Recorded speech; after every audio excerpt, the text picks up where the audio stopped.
एक गांव में सुरेश नाम का एक आलसी आदमी रहता था, जो कि कम मेहनत करके ज्यादा पैसे कमाना चाहता था।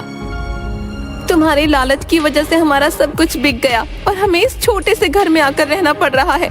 जल्दी से कोई अच्छा सा काम ढूंढ लो, जिससे कम से कम हम अपना जीवन यापन तो ठीक से कर सकें। अरे तुम चिंता क्यों करती हो? है? इस बार मैं कोई ऐसा काम करूंगा जिससे हमारे पास जल्द से जल्द बहुत सारे पैसे आ जाए। अरे चिंता कैसे न करूं, तुम्हारे जल्द से जल्द पैसे कमाने के चक्कर में हमारा सब कुछ बिक गया। पर इस बार तुम ऐसा क्या सोच रहे हो जो तुम जल्द से जल्द बिना मेहनत से पैसे कमा लोगे? वो तो मैंने अभी तक सोचा ही नहीं। पर तुम देखना, एक दिन हमारे पास सब कुछ होगा। हाँ, पैसा, बंगला, गाड़ी, सब कुछ। और तुम महारानियों के जैसे हुक्म चलाना बस। हाँ हाँ, जैसे सब तुम्हारे नौकरी पर आने का इंतजार ही तो कर रहे हैं। अच्छा सुनो, मुझे किसी काम से शहर जाना है, तो मुझे थैला दे दो। और कुछ चाहिए हो तो बता देना।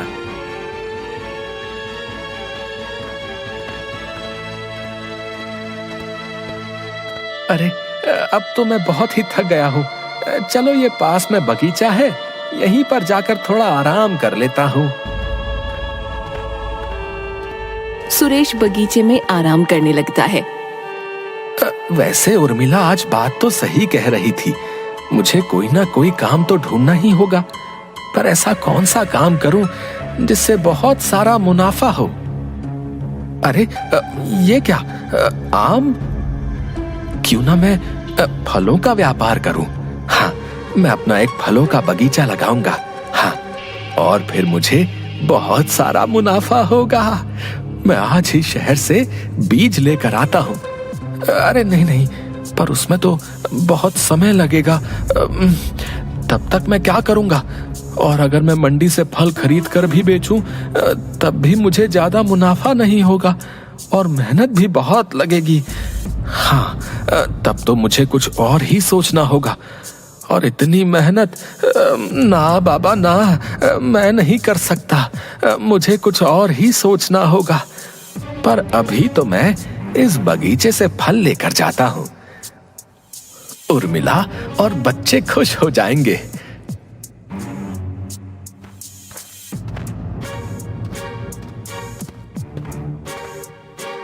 अरे उर्मिला, बंकू, देखो मैं तुम्हारे लिए क्या लेकर आया हूँ। अरे वाह पिताजी, आप मेरे लिए इतने सारे फल लेकर आए हो। रात में सुरेश पलंग पर लेटा होता है, तभी उसे एक तरकीब सूझती है। क्यों ना मैं सभी पेड़ों पर से फल तोड़कर बेचना शुरू करूं। और वैसे भी एक पेड़ पर इतने सारे फल होते हैं, मैं तो तोड़ भी लूंगा तो किसे पता चलेगा। हाँ, मैं कल से ही ये काम शुरू करूंगा। हाँ। अरे उर्मिला, मैं आज से एक नया काम शुरू करने जा रहा हूँ।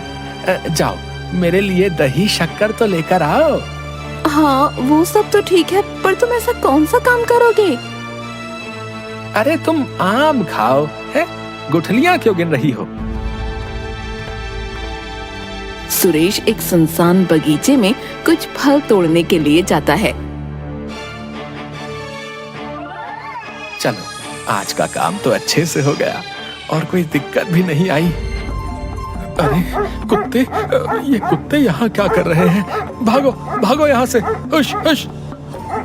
तभी कुत्तों से बचकर सुरेश भागने लगता है। जैसे तैसे उनसे बचकर वो घर पहुँचता है। आज तो बाल बाल बच गया, नहीं तो ये कुत्ते मेरी जान ही ले लेते। अरे उर्मिला, दरवाजा खोलो भाई। अरे ये क्या हालत बनाकर आए हो और किससे मार खा कर आए हो? बताओ, ऐसा क्या काम कर रहे हो जो लोगों की मार खानी पड़ रही है? अरे वो मेरे पीछे कुत्ते पड़ गए थे, उनसे बचकर आया हूँ। अब हटो यहाँ से, तुम्हें तो मेरी कुछ पड़ी ही नहीं है। अरे अब मैं ऐसा क्या करूँ जिससे कि मैं अमीर बन जाऊँ? अगर मंडी से फल लेकर आया तो बहुत ही महंगे पड़ेंगे। तो अब मैं ऐसा क्या करूँ जिससे सांप भी मर जाए और लाठी भी ना टूटे? पिताजी, आप इतने मीठे फल कहाँ से लेकर आए? अगर मैं फलों का व्यापारी होता तो आपको इन फलों के दुगने तिगुने दाम दे देता। हाँ, इतने स्वादिष्ट फल तो मैंने आज तक नहीं खाए। और वहाँ से चला जाता है। हाँ, साहबजादे को बात बनाने को बोल दो बस। इतना आसान होता है क्या व्यापार करना जो दुगने तिगुने दाम दे देता? क्या दुगने और तिगुने दाम दे देता? हाँ, अब मुझे समझ में आ गया है कि मुझे क्या करना है। अब से मैं ऐसे ही पेड़ों पर से फल तोड़ तोड़ कर बाजार में बेच आऊंगा। वैसे भी एक पेड़ पर इतने सारे फल होते हैं, तो अगर मैंने कुछ फल तोड़ भी लिए तो किसे पता चलेगा? वाह सुरेश वाह, क्या दिमाग लगाया है तूने।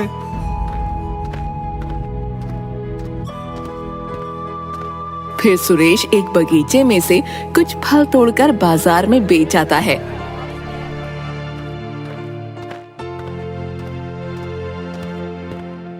उर्मिला, अरे ओ उर्मिला। अरे क्या हुआ? कोई कुबेर का खजाना हाथ लग गया है क्या, जो इतने चहक रहे हो? खजाना ही हाथ लगा है समझ ले।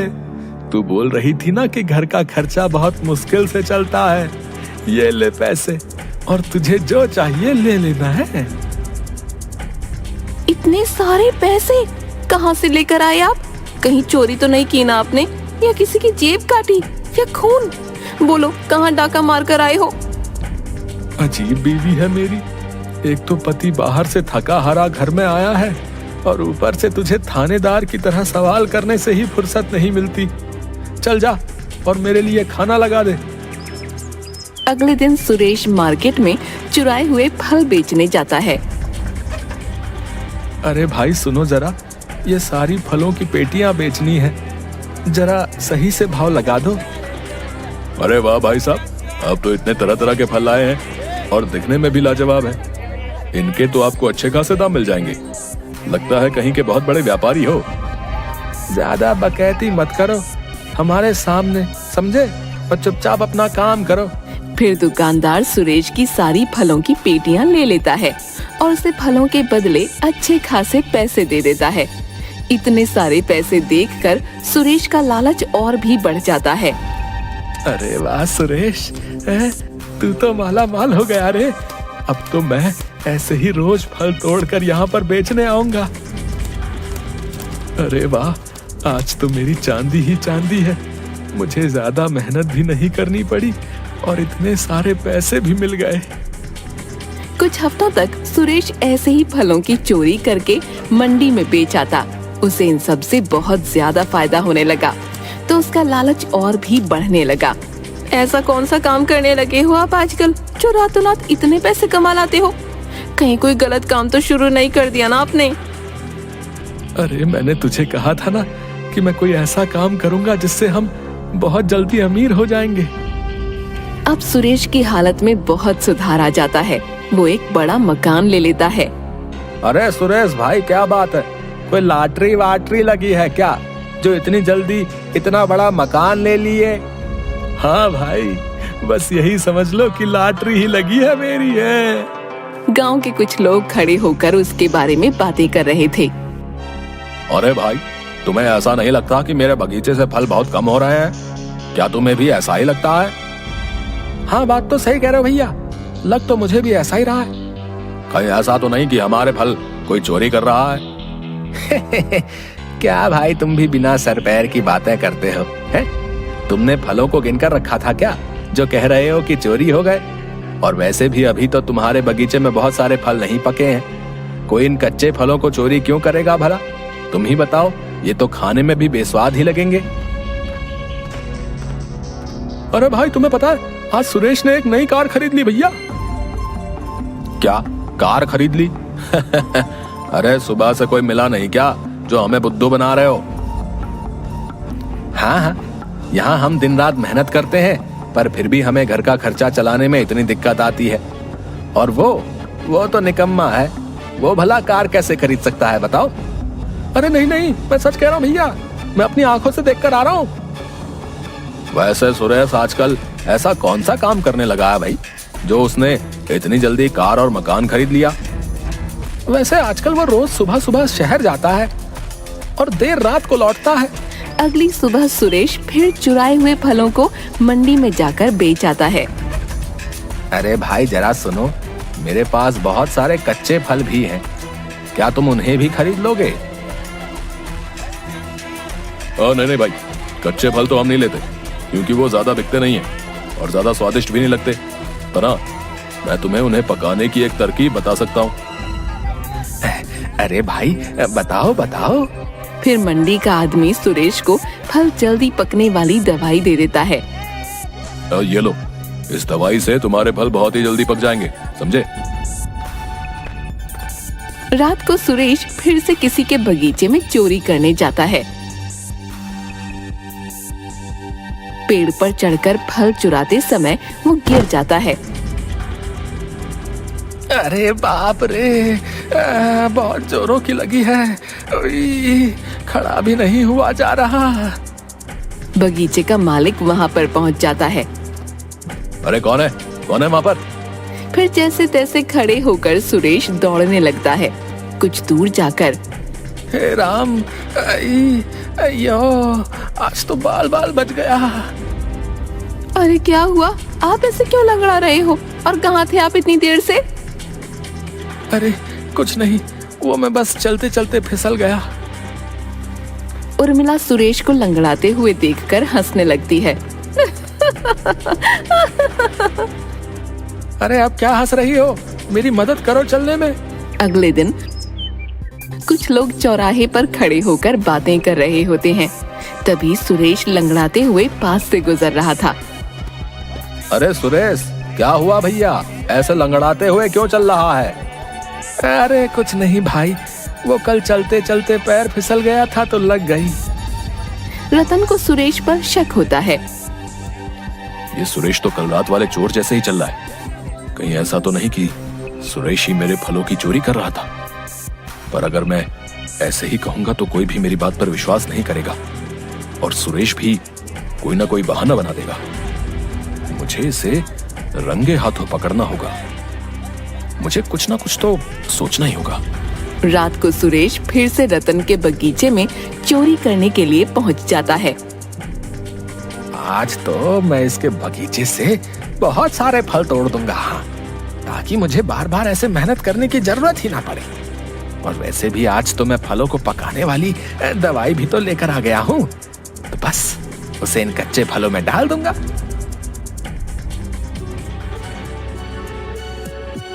सुरेश रतन के बगीचे के बहुत सारे फल तोड़ लेता है और अपने घर के गोडाउन में चुपके से रख देता है और उसमें फल जल्दी पकने वाली दवाई डाल देता है।